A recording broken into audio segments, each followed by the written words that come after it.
രാജ്യത്ത് ബി.ജെ.പിയുടെ membership campaign വളരെ വലിയ രീതിയിൽ തന്നെ നടന്നു പോയിക്കൊണ്ടിരിക്കുന്ന ഒരു സമയമാണിപ്പോൾ. ഇതിലേറ്റവും പ്രധാനമായിട്ട് എല്ലാവരും മനസ്സിലാക്കേണ്ടതും മറ്റ് രാഷ്ട്രീയ പാർട്ടികൾക്കൊന്നും ഇന്നേ വരെയും സാധിക്കാത്ത തരത്തിലുള്ള ഒരു സംഘടനാ സംവിധാനത്തോട് കൂടിയിട്ടാണ് ബി.ജെ.പിയുടെ മെമ്പർഷിപ്പ് ക്യാമ്പയിൻ ഇന്നിപ്പോൾ മുന്നോട്ട് പോയിക്കൊണ്ടിരിക്കുന്നത്. സാധാരണക്കാരായിട്ടുള്ള ബി.ജെ.പിയുടെ ഓരോ പ്രവർത്തകരും ഏറ്റെടുത്തിരിക്കുന്ന ഏറ്റവും പ്രധാനപ്പെട്ട ഒരു ഉത്തരവാദിത്തം എന്തെന്നാൽ ഇത്രയും കാലം പാർട്ടിയിൽ നിന്ന് അകന്ന് നിന്നിരുന്ന അല്ലെങ്കിൽ താമര ചിഹ്നത്തിൽ വോട്ട് പോലും ചെയ്യാത്ത ന്യൂനപക്ഷ വിഭാഗത്തിലെ പ്രമുഖരായിട്ടുള്ള വ്യക്തികളെ ബി.ജെ.പിയിൽ അംഗത്വമെടുപ്പിക്കുക എന്നുള്ള വളരെ വലിയ ഒരു ഉത്തരവാദിത്തം അവർ അത് രണ്ട് കൈയും നീട്ടി സ്വീകരിച്ച് ബൂത്ത് തലത്തിൽ കൃത്യമായിട്ട് ചെയ്ത് മുന്നോട്ട് പോരുന്നു. അതിൻ്റെ ഏറ്റവും പ്രധാനപ്പെട്ട തെളിവുകൾ രാജ്യത്തുള്ള പല സംസ്ഥാനങ്ങളിൽ നിന്നും ന്യൂനപക്ഷ വിഭാഗങ്ങളിൽ നിന്ന് ഒരുപാട് ആളുകൾ ബി.ജെ.പിയിൽ മെമ്പർഷിപ്പ് എടുത്ത് മുന്നോട്ട് വരുന്നതിൽ നിന്നും നമ്മൾക്ക് അത് കൃത്യമായിട്ട് തന്നെ മനസ്സിലാക്കാൻ സാധിക്കും. ദേശീയ അധ്യക്ഷൻ്റെ പ്രധാനപ്പെട്ട നിർദ്ദേശങ്ങൾ ഗ്രൗണ്ട് തലത്തിലുള്ള പ്രവർത്തകർ അത് ഹൃദയത്തോട് ചേർത്ത് അത് പൊതുസമൂഹത്തിൽ നടപ്പിലാക്കാൻ വേണ്ടി നിരന്തരമായിട്ട് ശ്രമിക്കുന്ന കാഴ്ചകൾ തന്നെയാണ്. പക്ഷെ ഇതിൽ നിന്ന് ഏറ്റവും വളരെ വ്യത്യസ്തമായിട്ട് കേരളത്തിൽ നിന്നുള്ള ഏക ബി.ജെ.പി എം.പി ആയിട്ടുള്ള സുരേഷ് ഗോപിയുടെ ഭാഗത്തു നിന്നും വളരെ വലിയ രീതിയിലുള്ള പ്രവർത്തനങ്ങളാണ് ഇപ്പോൾ ഈ അംഗത്വം എടുപ്പിക്കുന്ന അല്ലെങ്കിൽ ബി.ജെ.പിയിൽ മെമ്പർഷിപ്പ് എടുപ്പിക്കുന്ന കാര്യത്തിൽ നടന്നുകൊണ്ടിരിക്കുന്നത്. അത് പ്രധാനമായിട്ട് തൃശ്ശൂർ ജില്ലയിൽ തന്നെയാണ് നടക്കുന്നത്.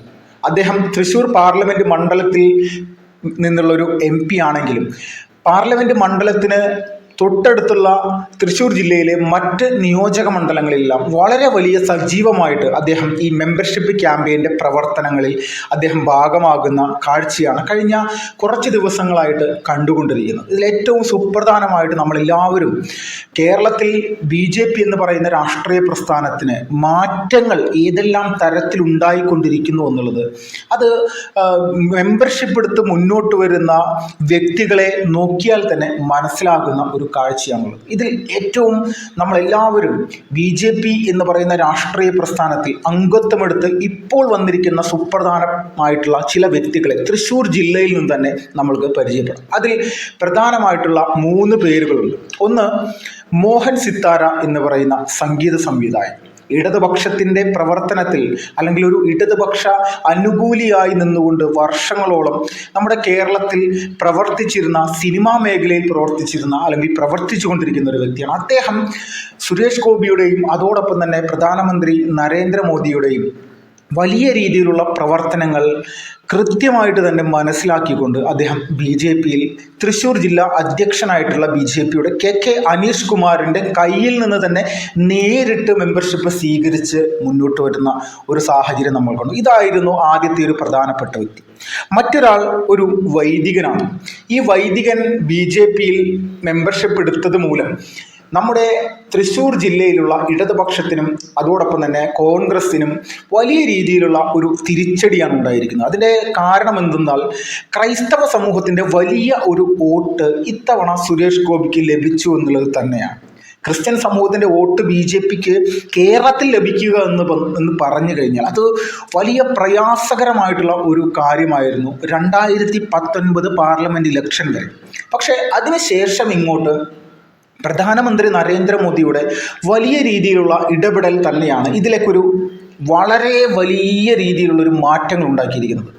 അത് വത്തിക്കാനിലെ മാർപ്പാപ്പയെ നേരിട്ട് പോയി കണ്ടുകൊണ്ടാണെങ്കിലും കേരളത്തിലെ സഭാ മേലധ്യക്ഷന്മാരെ കണ്ടുകൊണ്ടാണെങ്കിലും ഇവിടെയുള്ള ന്യൂനപക്ഷ വിഭാഗത്തിലെ പ്രശ്നങ്ങൾ അനുഭവിക്കുന്ന സാധാരണക്കാരുടെ എല്ലാ വിഷയങ്ങളിലും നേരിട്ടിടപെടുന്ന തരത്തിലേക്കുള്ള സംവിധാനങ്ങൾ രൂപീകരിക്കും. ഇതെല്ലാം ക്രിസ്ത്യൻ സമൂഹത്തിൻ്റെ ഇടയിൽ ഒരുപാട് മാറ്റങ്ങൾ ഉണ്ടാക്കിയിരിക്കുന്നു. അതിൻ്റെ ആ മാറ്റങ്ങളുടെ ഭാഗമായിട്ട് വൈദികർ പോലും ബി.ജെ.പിയിൽ മെമ്പർഷിപ്പ് എടുത്ത് മുന്നോട്ട് വരുന്ന ഒരു സാഹചര്യം. അപ്പോൾ ഒരു വൈദികൻ ബി.ജെ.പിയിൽ മെമ്പർഷിപ്പ് എടുത്ത് മുന്നോട്ട് വരുമ്പോൾ എന്താണ് നമ്മുടെ നാട്ടിൽ സംഭവിക്കുക? അത് പ്രധാനമായിട്ട് ഒരു പള്ളിയിലച്ഛന് ബി.ജെ.പിയിൽ മെമ്പർഷിപ്പ് എടുക്കാമെങ്കിൽ ഇടവകയിലുള്ള സാധാരണക്കാരായിട്ടുള്ള ഞങ്ങൾ വിശ്വാസികൾക്ക് എന്തുകൊണ്ട് ബി.ജെ.പിയിൽ ചേർന്നുകൂടാ എന്നുള്ള ഒരു ചിന്താഗതി സ്വാഭാവികമായിട്ട് ഉണ്ടാകുന്ന ഒരു കാര്യം തന്നെയാണ്. ഇതിൽ ബി.ജെ.പി വലിയ രീതിയിൽ തന്നെ വിജയിച്ച് മുന്നോട്ട് പോയിക്കൊണ്ടിരിക്കുന്ന ഒരു കാഴ്ചയാണ് നമ്മളെല്ലാവരും ഇപ്പോൾ കണ്ടുകൊണ്ടിരിക്കുന്നത്. ഏറ്റവും വലിയ ഒരു സംഭവം എന്നതിൽ ഈ ക്രിസ്ത്യൻ പുരോഹിതന്മാർ BJPയോടൊപ്പം ചേർന്നതോടൊപ്പം തന്നെ ഇന്ന് കേരളത്തിലെ ചില മഹല്ല് കമ്മിറ്റികളിലെ ആളുകൾ കൂടി ഇസ്ലാം മതത്തിൽ വലിയ രീതിയിൽ അവരുടെ പള്ളി കമ്മിറ്റിയിൽ നടക്കമുള്ള ചില വ്യക്തിത്വങ്ങൾ BJPക്കൊപ്പം ചേരുന്നത് വലിയ രീതിയിൽ ആശ്വാസമായിരിക്കുകയാണ്. ന്യൂനപക്ഷ വിഭാഗങ്ങളിൽ നിന്നുള്ള BJPയോടുള്ള ഐക്യത്തിന് ഒരു മാറ്റം വന്നിരിക്കുന്നു എന്നുള്ള ഒരു വിശ്വാസം കൂടി ഇപ്പോൾ BJPക്ക് ഉണ്ടായിരിക്കും. ഇതിൻ്റെ ഭാഗമായിട്ട് വലിയ രീതിയിൽ തന്നെ ഒരു ചേഞ്ച് നമ്മുടെ കേരളത്തിൽ ഉണ്ടാവുകയാണ്. ഇത് എന്താണെന്ന് വെച്ച് കഴിഞ്ഞാൽ തൃശ്ശൂർ ജില്ലയിലെ കുന്നംകുളം പന്നിത്തടം മഹല്ല് കമ്മിറ്റി അംഗമായിട്ടുള്ള ഉസ്മാൻ സാഹിബ് ഇപ്പോൾ BJPയിൽ അംഗത്വമെടുത്ത് വന്നിരിക്കുകയാണ്. ഉസ്മാൻ സാഹിബിന് ഒരു ഓഡിറ്റോറിയം ഉണ്ട്. BJPയുടെ പല പരിപാടികളും അവിടെ നടക്കുന്ന സമയത്ത് അദ്ദേഹം BJP നേതാക്കന്മാരുടെ കയ്യിൽ നിന്ന് ഒരു രൂപ പോലും വാങ്ങിക്കാതെയാണ് ഇത്രയും കാലം അവിടെ പല പരിപാടികളും സംഘടിപ്പിക്കാൻ പാർട്ടിക്ക് വിട്ടുകൊടുത്തിരുന്നത്. അപ്പോൾ ഇങ്ങനെയുള്ള വാർത്തകൾ വരുന്നുണ്ട്. അപ്പോൾ ഇത് ഒരു ബിസിനസ്സുകാരൻ്റെ തന്ത്രമായിരിക്കാം, അല്ലെങ്കിൽ രാഷ്ട്രീയക്കാർക്ക് ഇങ്ങനെ സൗജന്യമായിട്ട് കൊടുക്കുമ്പോൾ അവരിൽ നിന്ന് ഒരു തരത്തിലുമുള്ള പ്രശ്നങ്ങളും എൻ്റെ മുന്നോട്ടുള്ള പ്രയാണത്തിന് ഉണ്ടാകരുത് എന്നുള്ളൊരു കാഴ്ചപ്പാടായിരിക്കാം എന്നുള്ള നിലയിലേക്ക് ചിന്തിച്ചിരുന്ന ഒരുപാട് ആളുകളുണ്ട്. പക്ഷേ അപ്രതീക്ഷിതമായിട്ട് അദ്ദേഹം സുരേഷ് ഗോപിയിൽ നിന്ന് BJPയിൽ മെമ്പർഷിപ്പ് സ്വീകരിക്കുന്ന ഒരു കാഴ്ചയാണ് കാണുന്നത്. അപ്പോൾ ഇതിൽ നിന്നൊരു കാര്യം വ്യക്തമാണ്, നമ്മുടെ രാജ്യത്തിൻ്റെ പുരോഗതിക്കൊപ്പം നിൽക്കാനായിട്ട് ഇന്ന് ഈ നാട്ടിലുള്ള ഏതൊരു വ്യക്തിക്കും ഒരു തരത്തിലുമുള്ള മനപ്രയാസവുമില്ല. BJP എന്ന് പറയുന്ന രാഷ്ട്രീയ പ്രസ്ഥാനത്തോട് ഐക്യമില്ല എന്നൊക്കെ നമ്മൾക്ക് കാണാൻ സാധിക്കും. ഇതാണ് ഇപ്പോൾ ഇവിടെ നടന്നുകൊണ്ടിരിക്കുന്നത്. ഇതിൽ ഏറ്റവും വിചിത്രപരമായിട്ടുള്ള പല സംഭവ വികാസങ്ങൾ ഇപ്പോൾ നടക്കുന്നുണ്ട്. ഒരു സമയത്ത് BJPയിൽ മെമ്പർഷിപ്പ് എടുക്കുക എന്ന് പറഞ്ഞു കഴിഞ്ഞാൽ ന്യൂനപക്ഷ വിഭാഗങ്ങൾക്ക് അത് വലിയ രീതിയിലുള്ള പ്രശ്നങ്ങൾ ഉണ്ടാക്കുന്നു. ക്രിസ്ത്യൻ സഭയിലെ ഇടവകയിൽ നിന്നും അവരുടെ മതമേലധ്യക്ഷന്മാരുടെ ഭാഗത്ത് നിന്ന് വലിയ പ്രതിഷേധങ്ങൾ ഉണ്ടാകുന്നു. ഇസ്ലാമിക സമൂഹത്തിൽ നിന്നാണെങ്കിൽ അവരുടെ മഹല്ല് കമ്മിറ്റിയിൽ നിന്നും അവരുടെ ജമാഅത്തുകളിൽ നിന്നും ഒരുപാട് പ്രതിസന്ധികൾ വരുന്നു. ചോദ്യം ചെയ്യുന്ന ഒരു സ്ഥിതിവിശേഷം. ന്യൂനപക്ഷ വിഭാഗങ്ങളെ ഇല്ലായ്മ ചെയ്യാൻ വേണ്ടി പ്രവർത്തിക്കുന്ന ഒരു രാഷ്ട്രീയ പാർട്ടിയിൽ എന്തിനാണ് നിങ്ങൾ പ്രവർത്തിക്കുന്നത്? അതിൻ്റെ ഉദ്ദേശശുദ്ധി എന്താണ്?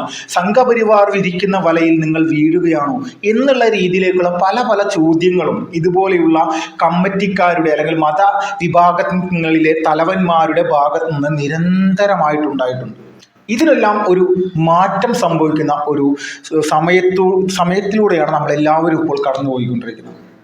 ഇത് മതേതരത്വത്തെ ഊട്ടിയുറപ്പിക്കുന്ന ഒരു കരുത്തുറ്റ ജനാധിപത്യത്തിൻ്റെ ഒരു വലിയ രീതിയിലുള്ള മുന്നോട്ട് പോക്കാണെന്നുള്ളതിൽ ഒരു സംശയമില്ല. കൂടാതെ തൃശ്ശൂരിലെ സിനിമാ വ്യവസായ രംഗത്തെ ഏറ്റവും പ്രമുഖ വനിതയായിട്ടുള്ള ഗിരിജ എന്ന് പറഞ്ഞ ഗിരിജ തിയേറ്റർ ഉടമ തൃശ്ശൂരിലെ ഏറ്റവും മുതിർന്ന ഒരു ബിസിനസ്സുകാരിയാണ്. അവരുകൂടി ഇപ്പോൾ കഴിഞ്ഞ ദിവസം സുരേഷ് ഗോപിയിൽ നിന്ന് അംഗത്വം സ്വീകരിച്ച് BJPയിലെ ഒരു സാധാരണ പ്രവർത്തകയായി പ്രവർത്തിക്കാൻ തയ്യാറായിട്ട് മുന്നോട്ട് വന്നിരിക്കുകയാണ്. അപ്പോൾ ഇതുകൊണ്ടെല്ലാം ഒരു കാര്യം വ്യക്തമാണ്, മാറി ചിന്തിക്കുകയാണ്. കേരള സംസ്ഥാനത്ത് 20% വോട്ടിലേക്ക് BJPക്ക് എത്താൻ സാധിക്കുന്നുണ്ടെങ്കിൽ അത് ഇനി 30, 40 ആകാനും അല്ലെങ്കിൽ 50 ആകാനും അധികം സമയമില്ല എന്ന് കാണിക്കുന്നതിൻ്റെ യഥാർത്ഥ സൂചനകളാണ് ഈ മെമ്പർഷിപ്പ് ക്യാമ്പയിനിലൂടെ ഇപ്പോൾ എല്ലാവർക്കും മനസ്സിലാക്കാൻ സാധിക്കുന്നതെന്നുള്ളതിൽ ഒരു തർക്കമില്ല. ഇതിൽ സുപ്രധാനമായിട്ട് സുരേഷ് ഗോപിയുടെ പങ്കാളിത്തം